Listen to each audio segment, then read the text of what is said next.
Hello everyone. Daily current affairs में आज हम 28 जुलाई का करंट अफेयर्स देखेंगे। और डेली करंट अफेयर्स की जो भी इम्पोर्टेंट न्यूज़ हैं उनको जानने के लिए हमारे वाईपीए के चैनल को यूट्यूब पे लाइक करिए, सब्सक्राइब करिए। साथ ही साथ पीडीएफ मटेरियल आपको हमारे टेलीग्राम चैनल पे मिल जाएगा, तो टेलीग्राम चैनल को ज्वाइन कर लीजिए और वहां से आपको डेली जो भी इंफॉर्मेशन है वो सारी मिलेंगी। फिर आज की अगर हम बात करें तो हम पेपर वाइज देखेंगे कौन कौन से इंपॉर्टेंट टॉपिक्स हैं। उनके बाद कुछ टॉपिक्स पे हमारा डिटेल में डिस्कशन होगा जो हमारे एग्जामिनेशन पॉइंट ऑफ व्यू से इंपॉर्टेंट हैं, जिस जो क्वेश्चंस हमारे लिए एग्जाम में आ सकते हैं। तो आज अगर हम बात कर लें जीएस पेपर 1 की, तो आर्ट एंड कल्चर की काफी हैं। जैसे कि प्रधानमंत्री मोदी जी तमिलनाडु की यात्रा पे गए थे कल, और वहां पे इन्होंने चोला डायनेस्टी के बारे में काफी बताया। और साथ ही साथ कोदारवी ट्राइब है।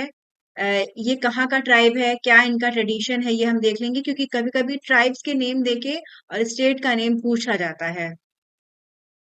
इसके अलावा इंडिपेंडेंस डे पे कुछ ऐसे आर्ट फॉर्म हैं जिनको कि राष्ट्रपति जी के द्वारा जो है वो मंगवाया गया है डिफरेंट डिफरेंट स्टेट से। तो कौन कौन से स्टेट्स है और वहां पे क्या क्या आर्ट फॉर्म है वो इम्पोर्टेंट है, ये हम देखेंगे। फिर कर्नाटका में देवदासीज पे थर्ड जो है वो सर्वे होगा। और इसके अलावा स्पेशल इंटेंसिव रिवीजन ये बिहार में चल रहा है। तो माइग्रेंट्स का क्या, जो माइग्रेंट्स हैं, ऐसे लोग जो बिहार से बाहर हैं अपने कार की वजह से, तो क्या उनका जो है वो एनरोलमेंट हो पा रहा है, या उस पे एक सर्वे कराया गया है। ये एक प्राइवेट ऑर्गेनाइजेशन के द्वारा करवाया गया है। तो इसमें बताया गया है कि बहुत से जो माइग्रेंट वर्कर्स हैं उन्होंने बताया कि हमें इन्फॉर्मेशन नहीं है और अभी हम नहीं करवा पाए हैं। तो बेसिकली बात ये है कि बहुत से लोग अब इस एक्सरसाइज में अभी भी जो है वो पार्टिसिपेट नहीं कर पा रहे हैं, जिनकी वजह से उनका नाम हट जाएगा इलेक्टोरल रोल से। तो फिर उनको काफी दिक्कतों का सामना करना पड़ सकता है। फिर इसके अलावा पेपर 3 की अगर हम बात कर लें, तो पेपर 3 में पॉइंट डीसीएक्स सिक्योरिटी ब्रीच, ये क्रिप्टो करेंसी से रिलेटेड इंफॉर्मेशन है, तो ये हमारे लिए काफी इंपॉर्टेंट है, इसको हम देखेंगे डिटेल में। फिर पैरामीट्रिक इंश्योरेंस ये क्या होते हैं ये देखेंगे। इसके अलावा इंडियन रेलवे ने हाइड्रोजन पावर कोचेस का जो है वो टेस्ट किया है। और हाइड्रोजन आने वाले टाइम में जो है वह एक इम्पॉर्टेंट सोर्स रहेगा एनर्जी का। और इस पे सारी कंट्रीज काफी काम कर रही हैं, क्योंकि ये एक तरह का क्लीन एनर्जी माना जाता है। इससे किसी भी तरह का ऐसा उत्सर्जन नहीं होता है जो हमारे एनवायरनमेंट को जो है वो नुकसान पहुंचाता है। तो ये भी हम देखेंगे। फिर इसके अलावा मनसा देवी टेम्पल में स्टैम्पेड हुआ है, ये कहाँ पे है, इसका लोकेशन हम देख लेंगे। साथ ही साथ तुंगभद्रा डैम। और इसके अलावा एक कॉन्सेप्ट है ग्लेशियर लेक आउटबर्स्ट, जिसकी वजह से फ्लड्स आ जाते हैं। तो ये कैसे होता है, क्या होता है, इसे हम डिटेल में जानेंगे। इसके अलावा ग्रेट इंडियन बस्टर्ड से रिलेटेड एक आर्टिकल निकला है। और मतलब पेपर 3 आज काफी इंपॉर्टेंट है, एनवायरमेंट से भी रिलेटेड काफी चीजें निकली हैं। फिर इंडिया का जो चीता प्रोजेक्ट है, इस पे आर्टिकल है। फिर एक बुक रिलीज की है फॉर्मर फॉरेन सेक्रेटरी के द्वारा, तो उनकी बुक का नाम ये हम देख लेंगे, क्योंकि कौन कौन सी बुक रिसेंट रिलीज होती हैं और स्पेशली जिनमें थोड़ी सी कंट्रोवर्सी रहती है तो वो काफी इंपॉर्टेंट हो जाती हैं। फिर साथ ही साथ यूएस का यूरोपियन यूनियन और जापान के साथ ट्रेड डील हो गया है। और इसके अलावा अगर हम बात कर लें तो डीप ब्रेन स्टिमुलेशन ये क्या होता है, इसे हम देखेंगे। फिर बेल्जियम ग्रैंड प्रिक्स किसने जीता। और इंडिया इंग्लैंड की टेस्ट सीरीज चल रही है, तो वहां पे शुभमन गिल ने एक रिकॉर्ड बनाया है। तो ये आज की मेन मेन इंपॉर्टेंट न्यूज थे। अब इनमें हम देखते हैं कि हमारे एग्जामिनेशन के लिए किस तरह से क्वेश्चन आ सकते हैं, क्या क्या इंपॉर्टेंट है। तो सबसे पहले अगर हम बात कर लें, तो प्रधानमंत्री मोदी जी, इन्होंने ट्रिब्यूट दिया है जो मिलिट्री ताकत थी, एडमिनिस्ट्रेटिव स्किल्स थी, जो राजेंद्र चोला वन की, उनको। और उनके पिताजी थे राज राज चोला। इन्होंने चोला डायनेस्टी को काफी आगे ले गए और एक टाइम ऐसा था कि जब इनका शासन जो है वो नॉर्थ में भी काफी आ गया था। साथ ही साथ ये अपना श्रीलंका और जो बाकी ईस्ट के कंट्रीज हैं, साउथ ईस्ट जो कंट्रीज हैं, वहां पे भी इनका साम्राज्य स्थापित हो गया था। ये चोला साम्राज्य की अगर बात करें तो इस समय पे भारत की जो प्रतिष्ठा थी वो अपने ची एकदम परम पे जो है वो पहुंच गई थी। काफी हायर जो है वो इनका प्रतिष्ठा एस्टेब्लिश हो गई थी। तो कल मोदी जी जो है वो गए थे तमिलनाडु और वहां पे उन्होंने काफी सारे प्रोजेक्ट्स का इनॉग्रेशन किया और इसी में इन्होंने काफी बातें जो है वो चोला साम्राज्य के ऊपर जो है वो बोली।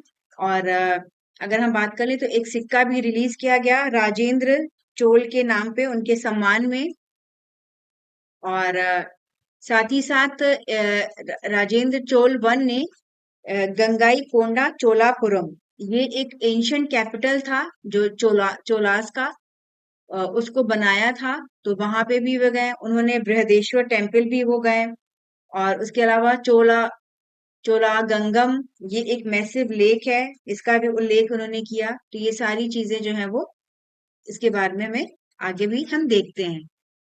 फिर कहा जाता है मोदी जी ने कहा कि ये जो चोला साम्राज्य था ये काफी एडवांस था, आर्थिक रूप से भी और नेवल भी इनका काफी ताकत था और एडमिनिस्ट्रेशन भी इनका काफी अच्छा था। तो कुछ कुछ इंपॉर्टेंट पॉइंट्स हैं जो हमारे एग्जामिनेशन में पूछी जा सकती हैं, जैसे कि राजेंद्र चोल वन और उनके जो पिता थे राजा राज चोल। तो राजा राज चोल एक काफी सशक्त एम्परर थे और उसके बाद जो उनका शासन था उसको राजेंद्र चोल वन ने आगे बढ़ाने का काम किया और उसको अपने पीक पर ले गए। और तो इनके शासन में इंडिया जो है वो काफी ग्रो किया। और इन्होंने नॉर्थ तक ये गए थे गैंगेटिक प्लेन में जो गंगा का इलाका है, और वहां तक अपना इनका स्थापना हो गई थी राज्य की। फिर वहां से वो गंगा ले आए थे और वहां एक कैपिटल जो है वो जिसका नाम है गंगाई कोंडा चोलापुरम, उसकी स्थापना किया था। फिर तो इन्होंने मोदी जी ने कहा है कि दोनों ही जो एम्परर थे इनकी लेगेसी काफी इम्पोर्टेंट है और इनके ग्रैंड जो है वो स्टैचूज बनेंगे दोनों एम्परर के। और इसे जो है वो हिस्टोरिकल कॉन्शियसनेस के तौर पे देखा जा रहा है कि ये एक तरह का पिलर का जो है वो काम करेंगे। और चोला साम्राज्य की बात करें तो मैंने जैसे पहले भी बताया कि इनका श्रीलंका, मालदीव और साउथ ईस्ट नेश जो कंट्रीज थी उनके साथ भी काफी अच्छा रिलेशन था और काफी दूर दूर तक इनका साम्राज्य फैला हुआ था। चोला डायनेस्टी साउथ इंडिया की थी और सबसे लंबी लॉन्गेस्ट जो है ये रूलिंग डायनेस्टी मानी जाती है इतिहास की। तो ये क्वेश्चन पूछ सकता है इस तरह से। बाकी राजा कौन हुए, कब हुए, और इनका जो उल्लेख है वो 3rd सेंचुरी BCE का इंस्क्रिप्शन है, उस टाइम का है। और इसमें जो है वो सारी चीजों का उल्लेख जो है वो किया गया है और बताया गया है कि कैसे इनके काम जो इनके शासन के दौरान जो है वो जो साम्राज्य था काफी फ्लरिश किया। राजा राजा चोला वन और उनके सन थे राजेंद्र चोल, और इन्होंने काफी सारे मिलिट्री कॉन्क्वेस्ट किए, जीते, ये एक स्ट्रॉन्ग रिलेशन बनाया बाकी कंट्रियों के साथ। तो ये काफी इम्पोर्टेंट थी। राजा राजा चोल की अगर हम बात करें तो ये 985 से 114 CE तक थे। और ये अपने मिलिट्री कॉन्केस्ट के लिए जाने जाते हैं, एडमिनिस्ट्रेटिव रिफॉर्म्स के लिए जाने जाते हैं। और इन्होंने ही बृहदेश्वर टेम्पल बनाया था थंजावुर में। तो बृहदेश्वर टेम्पल कहाँ है, ये किसके द्वारा बनवाया गया, ये अक्सर पूछा जाता है एग्जामिनेशन में। साथ ही साथ राजेंद्र चोल की बात करें तो ये राजा राजा के चोल वन के जो है वो बेटे थे और इनका जो शासन था वो 1014 से लेके 1044 तक रहा। और इन्होंने भी काफी सारे नेवल एक्सपेडिशंस किए और गंगेटिक प्लेन जो है वहां तक भी ये पूरा गए थे। साथ ही साथ साउथ ईस्ट एशिया का भी इन्होंने काफी एरिया जो है वो कवर किया था। और राजेंद्र चोल के टाइम पे जो कैपिटल सिटी थी वो थी गंगाईकोंडा चोलापुरम, तो इसका नाम आप याद रखिए। और गंगेटिक प्लेन में जो इनकी विक्ट्री हुई थी उसी को दिखाने के लिए ही इन्होंने ये कैपिटल बनवाया था। बृहदेश्वर टेम्पल की बात करें तो ये शिवा को जो है वो डेडिकेटेड है और ये द्रविडियन आर्किटेक्चर का एक बेहतरीन एग्जाम्पल है, बहुत ही सुंदर टेम्पल है। और हमें जाके देखना चाहिए कि हमारे जो इतिहास में जो चीजें बनी हैं वो कितनी खूबसूरती से बनी है, कितनी इम्पोर्टेंट है, और जिससे हमें अपने इतिहास का भी ज्ञान हो। फिर इसके अलावा चोलागंगम एक आर्टिफिशियल लेक भी बनाई गई थी राजेंद्र चोल वन के द्वारा अपने कैपिटल के पास में, मिलिट्री सक्सेस को शो करने के लिए। तो ये अब चूंकि अभी मोदी जी ने सिक्के रिलीज किए और बाकी मूर्तियां स्थापित की जाएंगी, तो ये काफी इंपॉर्टेंट है, और आने वाले एग्जाम्स में ये क्वेश्चन जो है वो पूछे जा सकते हैं। फिर नेक्स्ट अगर हम देख लें तो एक ट्राइब का काफी नेम आ रहा है इधर, 2-3 बार इसका जो है वो आ चुका है उल्लेख, तो हमें जान लेना चाहिए क्या है। कोदारवी ट्राइब है, और ये 2014 से इनको अपने स्टेट से जो है वो अपनी जो जगह जहाँ ये रहते थे, नेटिव विलेज, वहां से इनको हटा दिया गया था। और ये जो है वो ट्राइबल्स के बीच में एक विवाद चलता है, और इसमें छादो तारू होता है। ये एक ट्रेडिशन है जिसमें कि लोग जो है वो बायकॉट कर देते हैं और आपस में जो है मतभेद हो जाते हैं। तो उसके चलते ये जो ट्राइब है, कोदारवी ट्राइब, इसके करीब 300 लोग जो है वो, इन्हें जो है वो अपने घर से जाना पड़ गया था। और इनका जो घर है वो ये गुजरात की ट्राइब है। तो अगर नाम पूछेगा तो ये कहाँ की ट्राइब है, तो ये गुजरात की ट्राइब है। और ये मोटा पिपोदोरा, यहाँ से जो है ये इनको जाना पड़ा था। और एक और भी ट्राइब है जिसका नाम है धाबी ट्राइब। तो ये धाबी ट्राइब ने इनके अगेंस्ट जो है वो चादो तारू जो है वो उसको डिक्लेयर कर दिया था। और छादो तारू की अगर हम बात कर लें तो ये एक ट्राइबल ट्रेडिशन है, और इसमें एक इनफॉर्मल जस्टिस सिस्टम है ये, जो कि राजस्थान और गुजरात में ही काफी प्रेवलेंट है ये। और इसमें जो है वो बदले की भावना से जो है वो पूरी की पूरी कम्युनिटी, सारी फैमिलीज जो है उनको जो है वो खत्म कर दिया जाता है, और मास मर्डर, ये सब चीजें जो है इसमें होती हैं। और इसमें जो है वो ये जो ट्रेडिशन है, इसमें जो पंच होते हैं, जो बुजुर्ग होते हैं, वो लोग डिस्प्यूट में जो है वो बातचीत का काम करते हैं। कोशिश होता है कि म्यूचुअल एग्रीमेंट के हो जाए, लेकिन अगर नहीं होता है तो फिर जैसे फॉर्मल डिक्लेरेशन हो जाता है कि छादो तारू जो है वो डिक्लेयर कर दिया गया, तो इसमें महिलाएं, बच्चे सभी जो है वो आर्म्स वगैरह उठा लेते हैं, और उसके बाद जो है वो उनको हटाने का काम किया जाता है, जिस ट्राइबल कम्युनिटी के अगेंस्ट इसको जारी किया जाता है। तो ये कहाँ से है, मतलब ये गुजरात है और राजस्थान का है ये। तो ये आप जाने रहिए कि अगर ये ट्राइबल्स के नाम पूछे कि कहाँ से एसोसिएटेड है, तो हमें पता होना चाहिए कि ये गुजरात और राजस्थान के हैं, और ये ट्राइबल ट्रेडिशन है ये। और तो अब इन्हीं को 10 वर्षों के बाद पुलिस के इन्होंने अपनी काफी फाइट की, और अब पुलिस की कस्टडी में ये पूरा जो है ये इनको वापस से अपने गांव जाने को मिलेगा, और अपने जो ये चीजें हैं वहां पे रहने को मिलेगा। और इनका एक काफी ट्रेडिशनल सिस्टम है, इनकी मैरिज वगैरह जो भी प्रथाएं हैं वो गांव में ही होती हैं, और उसी उसमें इनको रहना होता है, जो भी कल्चर होता है। तो ये सारी चीजें हैं। फिर इसके अलावा अगर हम देख लें इंडिपेंडेंस डे इनविटेशन, तो इंडिपेंडेंस डे रिसेप्शन में जो प्रधान राष्ट्रपति हैं द्रौपदी मुर्मू, उन्होंने कई सारे आर्टिस्ट थे जो डिफरेंट डिफरेंट आर्ट फॉर्म है डिफरेंट स्टेट्स के, तो उनको बुलाया गया है रिपब्लिक डे के लिए, सेलिब्रेशंस के लिए। तो इसमें क्या क्या है ये हमारे लिए इम्पोर्टेंट हो जाते हैं। अब जैसे कि अगर हम बिहार की बात करें तो बिहार की मधुबनी पेंटिंग काफी फेमस है, इसके बारे में ज्यादातर लोगों को पता है। और इसके अलावा एक टिकुली पेंटिंग है, और ये पेंटिंग जो है वो काफी लाइट वेट की होती है, और इसमें जो है वो जो भी बिहार का जो रूरल और जो कल्चरल लाइफ है उसको शो किया जाता है। तो अगर ये टिकुली पेंटिंग पूछा जाए तो कहाँ का है, ये बिहार का है। और इसमें जो है वो एनिमल पेंट और हैंडमेड पेपर, इन सब चीजों का यूज किया जाता है। और इसी में एक सिक्की ग्रास बॉक्स भी बनाया जाता है, तो ये कहाँ बनता है, ये भी बिहार में है। और इसमें रायम गांव है मधुबनी डिस्ट्रिक्ट में, वहां पे ये लोग इसको बनाने का काम करते हैं। फिर इसके अलावा अगर हम देख लें तो झारखंड का भी एक चीज है, उसका भी नाम आया है इसमें, दुमका। ये आर्टिस्ट जो है वो दुमका के हैं, और इस ये ही इसको पूरा बनाने का काम करते हैं। और इसके अलावा एक ताला पता चित्र, ये भी एक पेंटिंग फॉर्म है, ये उड़ीसा का है। ये पोस्ट कार्ड साइज के जो है वो पेंटिंग्स होते हैं और इनको जो है वो पूरी में इनको बनाने का काम चलता है। फिर इसके अलावा पैटकर पेंटिंग है। पैटकर पेंटिंग जो है ये झारखंड की है।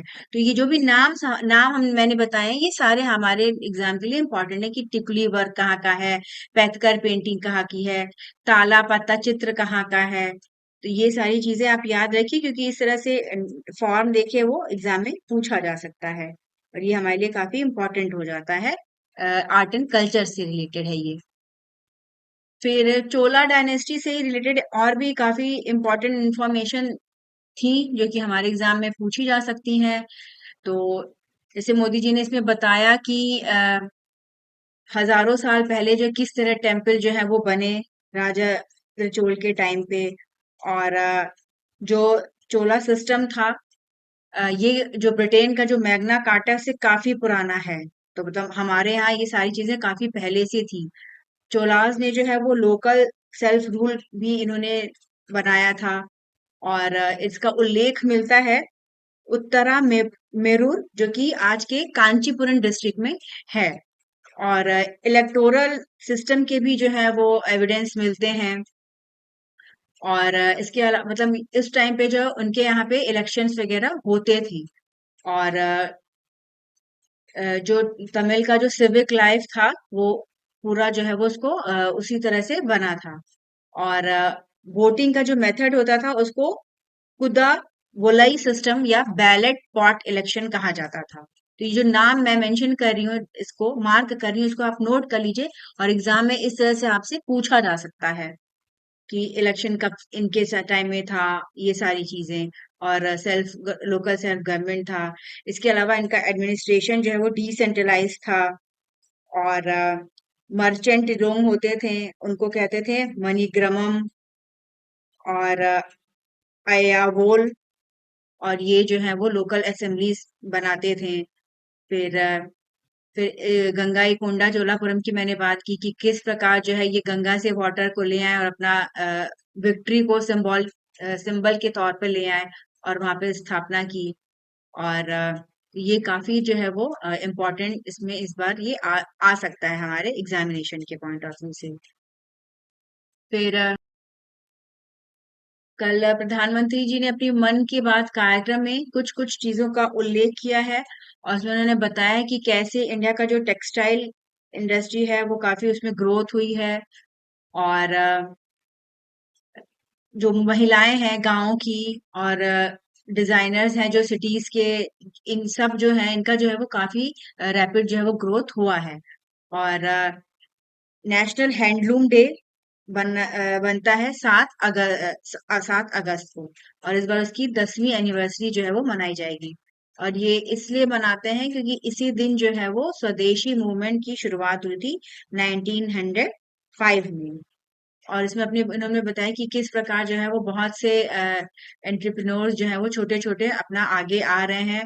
और उन्होंने एक बताया कि कविता धावले हैं और ये इन्होंने पैठानी साड़ीज बनाने में जो है वो काफी मतलब अ, अच्छा बनाया है। उनको काफी इसमें जो है वो गवर्नमेंट की तरफ से सपोर्ट दिया गया, उनकी अर्निंग जो है वो काफी बढ़ी है। फिर इसके अलावा कैसे जो है वो संथाली साड़ी, ये मयूर भंज उड़ीसा की जो ट्राइबल महिलाएं हैं वो बनाती हैं तो उनका भी काफी जो है वो ग्रोथ हुआ है। तो कैसे हमारे जो ट्रेडिशंस है हमारी जो कल्चरल चीजें हैं उनका जो है वो और भी बढ़ोतरी हुई है उनमें। और इसके अलावा और बाकी चीजों के भी उन्होंने बारे में बताया कि कैसे बच्चों को इनोवेशन से जोड़ने के लिए इंस्पायर मानक अभियान स्कीम चलाया गया है। और स्पेस सेक्टर ने काफी ग्रोथ किया है। फिर किस प्रकार यूनेस्को के द्वारा 12 मराठा फोर्ट्स को जो है वो वर्ल्ड हेरिटेज साइट में जो है वो इंक्लूड किया गया है, तो एक रिकॉग्निशन है इंडिया का। फिर इसके अलावा इन्होंने खुदीराम बोस जो कि 18 वर्ष के थे, फ्रीडम फाइटर थे, उनको जो है वो हैंग कर दिया गया था ब्रिटिशर्स के द्वारा 11 अगस्त 1908 में मुजफ्फरनगर बिहार। तो उनके बारे में इन्होंने बात की। और साथ ही साथ इन्होंने बताया कि पहला ग्रासलैंड बर्ड सेंसस जो है ये कंडक्ट हुआ है और ये काजीरंगा नेशनल पार्क में हुआ है असम में। और उसमें करीब 40 जो है स्पीशीज इनको डिफरेंट तरह के रिकॉर्डिंग डिवाइसेस और एआई का यूज करके इनको कंडक्ट कराया गया है। तो ये सारी चीजें जो है मोदी जी ने अपने भाषण में बोली हैं। तो ये पूछा जा सकता है कि पहला बर्ड सेंसस या यूनेस्को की जो साइट्स हैं, ये तो मैंने हम लोगों ने पहले भी डिस्कस कर लिया है। फिर पेपर 3 की अगर हम बात कर लें तो एक अच्छा आर्टिकल निकला था क्वाइन डीसीएक्स सिक्योरिटी ब्रीच को लेके। 19 जुलाई को इंडिया का ये जो क्रिप्टो करेंसी एक्सचेंज है, ये फाइनेंशियल इंटेलिजेंस यूनिट में जो है रजिस्टर्ड भी है। और इसमें बताया गया कि ऑपरेशन में दिक्कत आई है और सिक्योरिटी ब्रीच हुई, जिसके तहत जो है ये इन्होंने बोला अपनी तरफ से क्लैरिफाई किया कि कोई डरने की बात नहीं है। और लेकिन माना जा रहा है कि आगे आने वाले टाइम में जो इनके कस्टमर्स हैं उनको प्रॉब्लम्स हो सकती हैं अपने एसेट वगैरह को विड्रॉ करने के टाइम पे। तो क्वाइन डीसीएक्स ये क्या है? ये इंडिया का एक क्रिप्टो करेंसी एक्सचेंज है। इसी के साथ इससे पहले वजीर एक्स, इसमें भी जो है वो इस तरह की घट सिमिलर सिचुएशन जो है वो पिछले साल हुई थी। और इसमें जो है वो जो लोग थे उनको अपना एसेट को निकालने में अभी भी जो है वो काफी दिक्कतें आती हैं। और अगर हम ये बात करें कि क्रिप्टो करेंसी क्या है, मतलब ये दोनों जो है वो नाम याद रखिए कि क्वाइन डीसीएक्स क्या है, वजीर एक्स क्या है। ये दोनों ही जो है वो एक्सचेंज जो है क्रिप्टो करेंसी से रिलेटेड है। और कॉइन डीसीएक्स की बात कर ले तो ये 2018 में बना था। नीरज खंडेलवाल और सुमित गुप्ता ने इसको बनाया था। और इसके अलावा वजीर एक्स भी है, ये इंडिया का ही क्रिप्टो करेंसी एक्सचेंज है। क्रिप्टो करेंसी एक डिजिटल करेंसी होती है या वर्चुअल करेंसी इसको कहा जाता है।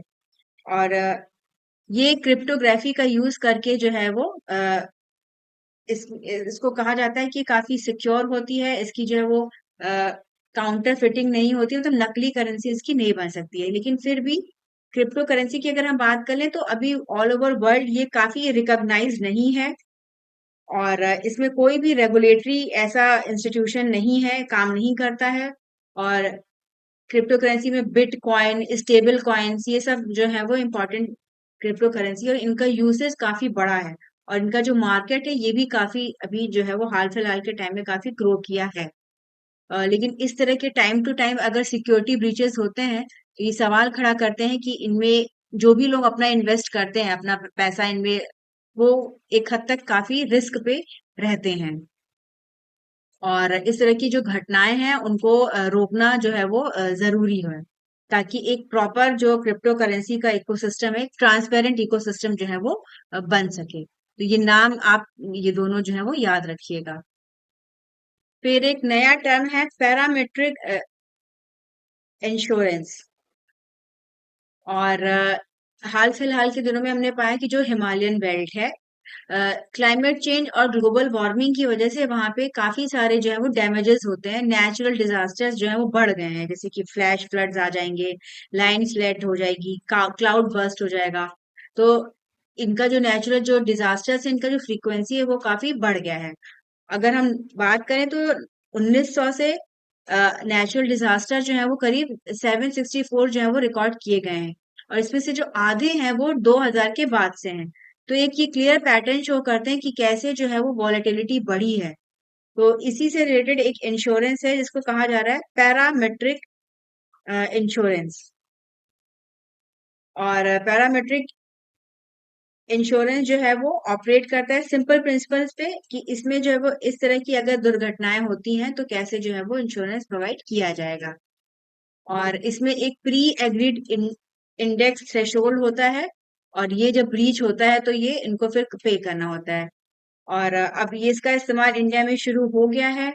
और अगर हम कंट्री की बात करें तो 2024 में नागालैंड जो है वो फर्स्ट इंडियन स्टेट बना था जिसने multi year parametric coverage for landslide and extreme rainfall इसको जो है वो खरीदा था। और इसके लिए उसने डिजास्टर मिटिगेशन फंड का जो है वो यूज किया था। तो अब चूंकि इस तरह की घटनाएं बढ़ रही हैं तो इसमें भी जो है वो इंश्योरेंस का होना काफी आवश्यक हो गया है। फिर पेपर 3 से रिलेटेड एक स्टैम्पेड हुआ है मनसा देवी टेम्पल हरिद्वार में। तो ये पता होना चाहिए कि कहाँ है ये लोकेशन। मनसा देवी हरिद्वार में है। और कल जो है ये सुबेरे दुर्घटना हुई है और इसमें जो है वो काफी लोगों की मृत्यु हो गई है और बहुत से लोग इंजर्ड हैं। मनसा देवी टेम्पल एक हिंदू टेम्पल है हरिद्वार में, और हजारों की संख्या में लोग हैं हर साल वहां जाते हैं फेस्टिवल के टाइम पे। और वहां पे क्राउड मैनेजमेंट और सेफ्टी जो है वो एक इशू रहते हैं। अभी अगर हम देखें तो हाल फिलहाल के दिनों में काफी इस तरह की घटनाएं हुई हैं। कुंभ मेले में भी भगदड़ हुई थी, और इसके पहले जो है वो आरसीबी का विक्ट्री सेलिब्रेशंस था, तो वहां पे भी बहुत सारे जो स्टैम्पेड हुआ था, लोग मरे थे। इसके पहले गोवा में एक टेम्पल में स्टैम्पेड हो गया था। तो हाल फिलहाल के दिनों में जो स्टैम्पेड की घटनाएं हैं काफी ये बढ़ गई हैं, और जरूरी है कि प्रॉपर मैनेजमेंट सिस्टम बनाया जाए ताकि इस पे कंट्रोल पाया जा सके। तो ये जो स्टैम्पेड से रिलेटेड घटनाएं हैं ये हमारे प्रीलिम्स के लिए कम इम्पोर्टेंट है, लेकिन मेंस में जो है वो मैनेजमेंट पे इसका क्वेश्चन आ सकता है। फिर former finance secretary Subhash Chandra Garg, इन्होंने कुछ क्लेम किए हैं अपनी नई बुक में, और उसको लेके थोड़ा सा कंट्रोवर्सी जो है वो हो सकती है। इन्होंने बताया है कि कैसे जो एक्सटर्नल अफेयर्स मिनिस्ट्री है वो अपना कंट्रोल उसका खत्म हो गया था over Indus waters treaty talks, जो कि पाकिस्तान के साथ होती थी। 2016 की बात इन्होंने बताई। तो अपनी नई जो इन्होंने बुक रिलीज की है इसका नाम है no minister navigating power, politics and bureaucracy with a steely resolve. तो ये याद रखिए कि किसने ये बुक जो है ये लिखी है, क्योंकि इस तरह से जो है पूछी जा सकती हैं चीजें, बुक्स के नाम वगैरह लोग पूछ लेते हैं। और गर्ग जो है इन्होंने जो है वो एग्जीक्यूटिव डायरेक्टर का काम किया था वर्ल्ड बैंक में फ्रॉम 2014 टू 17। और इसमें उन्होंने बताया कि कैसे जो है वो Kishan Ganga hydro power project के को लेकर जो है वो वर्ल्ड बैंक के जो प्रेसिडेंट थे और प्रधानमंत्री मोदी जी की जो गवर्नमेंट है उनके बीच जो है वो मतभेद हो गए थे। तो बाकी अभी एक्सटर्नल जो मिनिस्ट्री है अफेयर्स मिनिस्ट्री उसकी तरफ से कोई रिस्पांस नहीं आया है। बस हमारे एग्जाम के लिए ये बुक का नाम और किसने इसको लिखा ये इम्पोर्टेंट है। बाकी अदर इम्पोर्टेंट न्यूज में जैसे यूएस की ट्रेड डील हुई है जापान के साथ, साथ ही साथ यूरोपियन यूनियन के साथ इनका ट्रेड डील हो गया है। और अगर देखा जाए तो 90 दिनों का जो ये था, ट्रम्प का कहना था कि 90 डेज में हम 90 डील जो है वो हमने किए हैं। और इनका है कि मेक अमेरिका ग्रेट अगेन, उसको चलते इन्होंने अप्रैल में जो है वो सारी कंट्रीज पे जो टैरिफ्स थे उनको रेट्स को काफी बढ़ा के लागू कर दिया। फिर बाद में 90 दिन का समय दिया कि आप हमारे साथ जो है वो ट्रेड डील करिए जिसमें कि यूएस को भी फायदा हो, क्योंकि अपने चुनाव में इन्होंने कहा था कि मेक अमेरिका ग्रेट अगेन। तो इनका मानना था कि इंडिया ने जो यूएस है उसने बाकी कंट्रीज को काफी कंसेशंस प्रोवाइड कर रखे हैं टैरिफ से रिलेटेड, इसकी वजह से इनको काफी नुकसान जो है वो पहुंचा है। तो इसी के चलते ये इनका कुछ चल रहा है, और इंडिया के साथ भी अभी बातचीत चल रही है, और देखना होगा कि फ्यूचर में कब एग्रीमेंट होता है। और हाल फिलहाल में इंडिया ने यूके के साथ जो है वो अपनी ट्रेड डील फाइनलाइज कर ली है। और अभी प्रधानमंत्री मोदी जी जो है वो 3 दिवसीय यात्रा पे गए थे, तो वहां पे इसका साइन जो है वो हो गया है। और इसके अलावा अगर हम और जो इम्पोर्टेंट न्यूज है वो देख लें, तो बेल्जियम ग्रैंड प्रिक्स जो है ये ऑस्कर पिएस्ट्री इन्होंने जीता है। तो ये जो बेल्जियम ग्रैंड प्रिक्स है ये एक oldest and most prestigious races होता है फार्मूला वन कैलेंडर का। और इसके अलावा शुभमन गिल ने एक रिकॉर्ड बनाया है, और ये इनकी अभी इंडिया और इंग्लैंड का जो है वो मैचेस चल रहे हैं, 5 टेस्ट मैचों की श्रृंखला है। और शुभमन गिल जो है वो इनको कैप्टेंसी दी गई है, क्योंकि विराट कोहली और राहुल शर्मा जो है रोहित शर्मा इन्होंने जो है वो संन्यास ले लिया है। और ये पहले ऐसे प्लेयर बन गए हैं जिन्होंने की 4 सेंचुरीज बनाई हैं अपने सिंगल अपने टेस्ट सीरीज के में एज ए कैप्टन इनॉग्रल, मतलब ये शुरुआत था, पहला था एज ए कैप्टन इनका ये सीरीज, अभी पहली सीरीज है। और इन्होंने डॉन ब्रैडमैन और सुनील गावस्कर के जो रिकॉर्ड है उसकी बराबरी कर ली गई है। और इस तरह का जो एकम्प्लिशमेंट है ब्रैडमैन ने इंडिया के अगेंस्ट हुआ किया था 1947 और 1948 में। और सुनील गावस्कर ने वेस्ट इंडीज के अगेंस्ट जो है उस तरह का रिकॉर्ड बनाया था। तो ये मेन जो भी इम्पोर्टेंट न्यूज थी इनको हमने डिस्कस कर लिया। बाकी जो अदर न्यूज मैंने बताई है उसको आप पीडीएफ से ध्यान से पढ़ लीजिए, और यूट्यूब पे जाके हमारे चैनल को लाइक कर दीजिए और सब्सक्राइब करिए।